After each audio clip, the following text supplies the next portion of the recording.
Hi గారు, welcome to our channel. ప్రస్తుతం మనతో పాటు దాము బాలాజీ గారు సీనియర్ జర్నలిస్ట్ ఉన్నారు. వారితో ఒకసారి మాట్లాడదాం. సార్ నమస్కారం. సార్ చిలుకూరి బాలాజీ టెంపుల్ ఆలయ ప్రధాన అర్చకులు మన రంగరాజన్ గారి పైన ఒక 20 మంది రామరాజ్య సంస్థ వ్యవస్థాపకులు దాడి చేయడం ఇప్పుడు రాష్ట్ర వ్యాప్తంగా కూడా సంచలనంగా మారింది సార్. ఇది కూడా మళ్ళీ ఘటన కూడా లేట్ గా రావడం కూడా చర్చనీయాంశంగా మారింది. ఎందుకు లేట్ గా వచ్చిందని, అసలు ఎవరు వీళ్ళు, ఎందుకు ఈ విధంగా దాడి చేశారు, ఇష్యూలో ఏం జరిగింది, మరి మీరు ఈ ఘటన ఏ విధంగా చూస్తారు? ఇది 4-5 రోజుల ముందే జరిగిందని చెప్తున్నారు. సంఘటన నేను వీడియోలో అవి చూశాను. అదేంటంటే ప్రధానంగా చిలుకూరు బాలాజీ టెంపుల్, అది ఎంత పాపులరో మనకు తెలుసు. దేశవ్యాప్తంగా కూడా అది వెరీ పాపులర్. ముఖ్యంగా వీసా గార్డ్ అంటారు ఆయన్ని. మనకి అర్లీ మార్నింగ్ 5 గంటలకు వెళ్తే కూడా క్యూలో నిలబడాల్సిందే, అంత క్రౌడ్ ఉంటారు అక్కడ. సో ఈయన రంగరాజన్, ఆయన ప్రధాన అర్చకులు. ఆయన చాలా బ్యాలెన్స్డ్గా మాట్లాడతారు. సో చాలా వీడియోలు ఆయనవి కూడా పాపులర్ ఉన్నాయి. సో ఆయన మీద రామరాజ్యం బ్యాచ్, వీళ్ళు ఇక్ష్వాకు వంశం అని చెప్పుకుంటున్నారు కొంతమంది. ఆ వీడియోలు వాళ్ళే పెట్టుకున్నారు. రామరాజ్యం అనేది వీరరాఘవరెడ్డి అని అతను నడుపుతున్నట్టుగా తెలుస్తుంది. అతనికి ఒక యూట్యూబ్ ఛానల్ ఉంది. దాంట్లో పెద్దగా ఏమీ 6-7 వేల కంటే ఎక్కువ సబ్స్క్రైబర్ లేరు, పెద్దగా వ్యూస్ కూడా లేదు. మోస్ట్ పాపులర్ అంటే 14,000 వ్యూస్ ఉన్నాయి. దాదాపు 100 వీడియోలు పైన పెట్టున్నాడు ఆ ఛానల్లో. అంటే ఇటీవలనే స్టార్ట్ అయినట్టుగా తెలుస్తుంది ఇతను వ్యవహారం. సో అతను వెళ్ళి కొంతమందిని వేసుకొని వెళ్ళి అర్ధరాత్రి వాళ్ళ ఇంటి మీద దాడి చేసి అతన్ని పట్టుకొని అతన్ని అతి దారుణంగా మాట్లాడుతున్న వీడియో అతనే పెట్టుకున్నాడు. అతని సాక్ష్యాలు వేరే వాళ్ళు చెప్పాలని అవసరం లేదు, ఇతను దీంట్లోనే ఉంది. అతను డైరెక్ట్గా బెదిరిస్తున్నాడు కూడా, మేమేమి చేయము కానీ చేసేవాళ్ళు వేరే వాళ్ళు వచ్చి చేసుకొని వెళ్తారని కూడా ఆయన లాస్ట్లో ఆ మాట అన్నాడు. దాని తర్వాత కొంతమంది వచ్చి ఈయన్ని దాడి చేసి కొట్టి ఇతని కొడుకుని కొట్టారని చెప్పి ఆలయ managing committee chairman MV Soundararajan public press note ఇచ్చాడు, ప్లస్ పోలీస్ కంప్లైంట్ కూడా ఆయన ఇచ్చాడు. సో జరిగింది ఏంటి అనుకున్నప్పుడు ఈ రామరాజ్య స్థాపన కోసం సైన్యాన్ని ఏర్పాటు చేయాలని ఒక బ్యాచ్ అనుకుంటుంది. ఆ బ్యాచ్కి నాయకుడు అంటే వీరరాఘవరెడ్డి. ఈ వీరరాఘవరెడ్డి ఇక్ష్వాకు వంశం నాది అని చెప్తున్నాడు. మామూలుగా అతను రెడ్డికి ఇక్ష్వాకులకి ఏందో, మామూలుగా అయితే ఇక్ష్వాకు వంశం అనేది క్షత్రియ వంశం, కానీ ఇతను ఏదో ఇక్ష్వాకు వంశం నాది అని చెప్తున్నాడు. అయితే అతనికి కొంత నాలెడ్జ్ ఉన్నట్టుగా పద్యాలు శ్లోకాలు అవన్నీ అనర్గళంగా చెప్తున్నాడు, కొటేషన్లో చెప్తున్నాడు.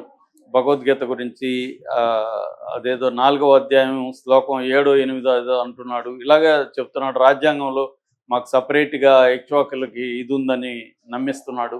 అతను నిజంగా నమ్ముతున్నాడా? రాజ్యాంగంలో ఇక్ష్వాకుల గురించి ఎందుకు ఉంటుంది కానీ మాట్లాడుతున్నాడు. ఈయన్ని చాలా దారుణంగా అవమానకరంగా మాట్లాడి అసలు నీకేమి తెలియదు, నువ్వు పనికిమాలినోడివి అని చెప్తున్నాడు. ఆయన పాపం అవమానకరంగా ఆయన వీళ్ళ దాడులకి భయపడి సైలెంట్గా ఉండిపోయాడు తలంచుకొని. ఆయన ఏదన్నా సమాధానం ఇవ్వాలంటే కూడా నోరు తెరవద్దు అన్నట్టుగా ఇతను బెదిరిస్తున్నాడు. సో ఆ స్థాయిలో ఇది అత్యంత హేయమైన దాడిని. ఇప్పుడు ఏమైందంటే మామూలుగా అయితే హిందూ మిలిటెంట్ సంఘాలే ఖండిస్తున్నాయి. నేను ఇందాక వీడియో చూశాను, అందులో బజరంగ దళ నాయకుడు శ్రీరాములని ఆయన దీన్ని దారుణంగా ఖండించి ఇతన్ని అరెస్ట్ చేయాలి, ఇతను వెనక ఎవరన్నా ఉంటే వాళ్ళని కూడా ఫైండ్ అవుట్ చేయాలి అని ఆయన డిమాండ్ చేస్తున్నాడు. అంటే మామూలుగా మనకి హిందుత్వ వేరు, హిందూ వేరు, ఇది చాలామందికి తెలియక కలిపేస్తుంటారు. హిందుత్వం అంటే కమ్యూనలిజం, రిలీజియస్ ఫండమెంటలిజం. కమ్యూనలిజం అనేది మతతత్వవాదం. మతం వేరు, మతతత్వవాదం వేరు. కమ్యూనలిజం లేదా మతతత్వవాదం అంటే అర్థం ఏంటంటే మతాన్ని క్రైటీరియాగా తీసుకొని తన మతమే గొప్పది, తన మతానికి భిన్నంగా ఉన్నవాళ్ళు మనుషులే కారు, అసలు వీళ్ళని కొట్టాలి, చంపాలి, నరికేయాలి, వీళ్ళకి ఏ రకమైన ఫ్రీడమ్ లేదు, ఉంటే మా మతంలో ఉండు లేకపోతే వెళ్ళిపో అని చెప్పే ప్రధానంగా ఇలాంటి డాక్ట్రిన్ అంటారు దీన్ని. ఇలాంటి డాక్ట్రిన్ ప్రచారం చేసే వాళ్ళని మతతత్వవాదులు అంటారు. వీళ్ళు అన్ని మతాల్లో, హిందూ మతంలోనే కాదు ముస్లిం మతంలోనూ ఇలాంటి కమ్యూనలిజం, ఇస్లామిక్ కమ్యూనలిజం ఉంటుంది, క్రిస్టియన్ కమ్యూనలిజం ఉంటుంది. అట్లాగే ఈ దేశంలో మెజారిటీ హిందుత్వం కాబట్టి బీజేపీ కానీ దానికి ముందు పుట్టిన ఆర్ఎస్ఎస్ కానీ వీళ్ళు దీన్ని ఒక ప్లాన్డ్గా హిందూ మతతత్వాన్ని తీసుకొచ్చారు. వాళ్ళ సావర్కర్ 1932లోనే ఆయన హిందుత్వ హూ ఈజ్ హిందూ అనే బుక్ రాశాడు. హిందుత్వ అనేది అప్పటికే ప్రచారంలోకి తీసుకొచ్చారు.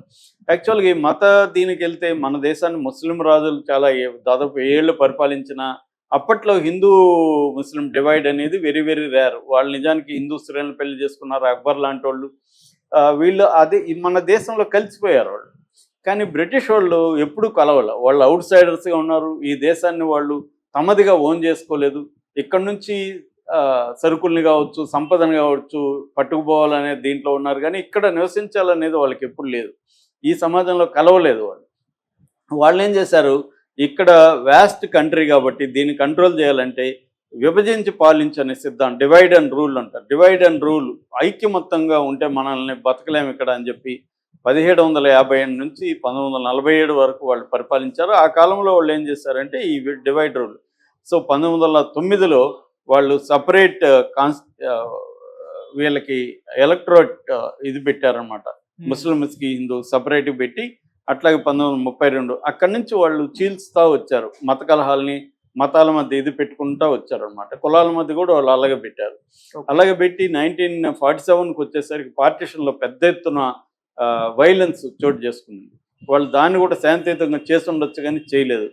దాంతో పెద్ద ఎత్తున వేల మంది, లక్షల మంది నిరాశ్రయాలు, వేల మంది, లక్షల మంది చనిపోయారు. దాని మీద పుస్తకాలు అవన్నీ కూడా వచ్చాయి. సో అక్కడ నుంచి ఇంకా వీర సావర్కర్ నేను చెప్పిన 1932, తర్వాత ఆర్ఎస్ఎస్ 1925లో ఏర్పడింది ఆర్ఎస్ఎస్. దాని తర్వాత 1951లో భారతీయ జనసంఘ ఏర్పడింది. వీళ్ళందరూ కూడా కమ్యూనలిజాన్ని పెంచి పోషించుకుంటూ వచ్చారు. 1980లో బీజేపీ వచ్చింది, భారతీయ జనతా పార్టీ. వీళ్ళు కూడా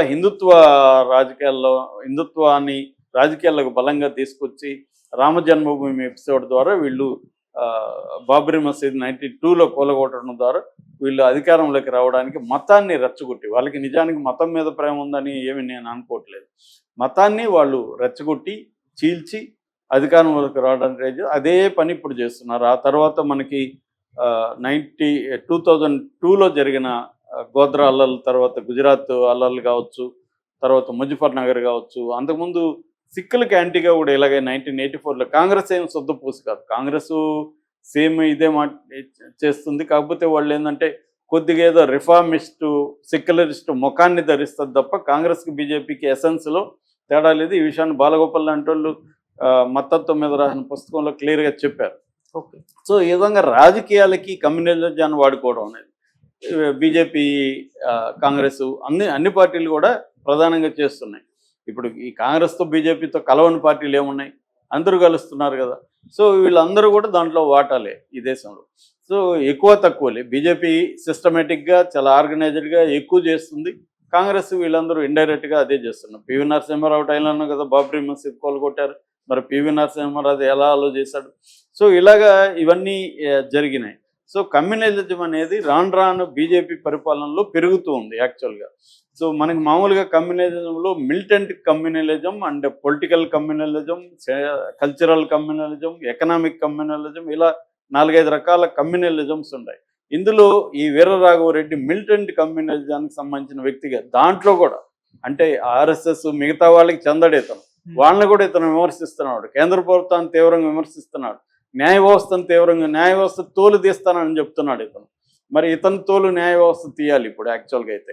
ఎందుకంటే ఇతను క్రైమ్కి పాల్గొన్నాడు, రెచ్చగొడుతున్నాడు. ఇతని మీద నిజానికి తీవ్రమైన సెక్షన్లు పెట్టాల్సిన అవసరం ఉంది. ఇతని మీద ఉపాధి లాంటి చట్టాలు ఇతని మీద పెట్టాలి యాక్చువల్గా. ఎందుకంటే ఇతను యాక్షన్లకు దిగాడు. ఒక ప్రముఖ దేవాలయం పూజారిని ఇలా కొట్టగలిగాడంటే ఇంకా వేరే హిందువులకు భద్రత ఏముంటుంది? నిజానికి హిందువులకు భద్రత ముస్లింల వల్ల అని వీళ్ళు ప్రచారం చేస్తారు, ఆర్ఎస్ఎస్ బీజేపీ వాళ్ళు. ఇప్పుడు ఇలాంటి వాళ్ళే హిందువులకు భద్రతకి, హిందువులు పవిత్రంగా చూసే ఒక బాలాజీ టెంపుల్ మెయిన్ పూజారిని ఇతను పోయి దారుణంగా అవమానించి కొట్టాడంటే వీరరాఘవరెడ్డి, ఇలాంటి వాళ్ళని సహించకూడదు యాక్చువల్గా. అదైతే ఆ విషయంలో బజరంగ దళ్ కానీ ఆర్ఎస్ఎస్ కానీ వీళ్ళందరూ కూడా, అంటే బీజేపీకి సంబంధించిన సంస్థలు కూడా ఖండిస్తున్నాయంటే అర్థం ఏంటంటే వాళ్ళు పొలిటికల్ కోసమే ఏదైనా చేస్తారు ఒక ఆర్గనైజ్డ్గా. ఇలాంటి వాళ్ళకి కూడా ఇబ్బంది. ఎవడంటే వాడు వచ్చేసి వాళ్ళది కదా, అది కర్చీఫ్ వాళ్ళు వేసి పెట్టారు. ఇప్పుడు దాన్ని వచ్చి వేరే వాళ్ళు లాగాడను, నేను ఒక సీట్లో కర్చీఫ్ వేసి పెడితే వేరే వాడు వచ్చి కూర్చుంటే వాళ్ళకి ఇబ్బంది కదా. అది వాళ్ళకి ఫీల్ అవుతున్నారు. వీడోడ్రా వీడొచ్చి మనల్ని కబ్జా చేస్తున్నాడే, ఎందుకంటే వాడు మెల్లగా హీరో అవుతాడు, వాళ్ళకి అది ఇబ్బంది. సో పైగా వాడు చంద్రబాబును పొగుడుతూ కొన్ని వీడియోలు కూడా ఉన్నాయి దాంట్లో, జగన్ని బీజేపీని తిడుతున్నాడు వాడు. సో ఇలాగా రేపొద్దున రకరకాల పార్టీల నుంచి కూడా ఇలాంటి వాళ్ళు వచ్చే అవకాశం ఉంది. అందుకని కూడా బీజేపీ కానీ బీజేపీ సంఘాలు కానీ ఖండిస్తున్నాయి. ఏదేమైనా దీన్ని తీవ్రంగా ఖండించాలి. ఏ పార్టీ ఏ మతంలో అయినా కమ్యూనలిజం అనేది ప్రజా శత్రువుగా గుర్తించాల్సిన అవసరం ఉంది. ఇది కూడా అదే జరిగింది. వీర్రాఘవరెడ్డిని సీరియస్గా పనిష్ చేయాల్సిన అవసరం అయితే ఉంది. Okay sir, thank you so much.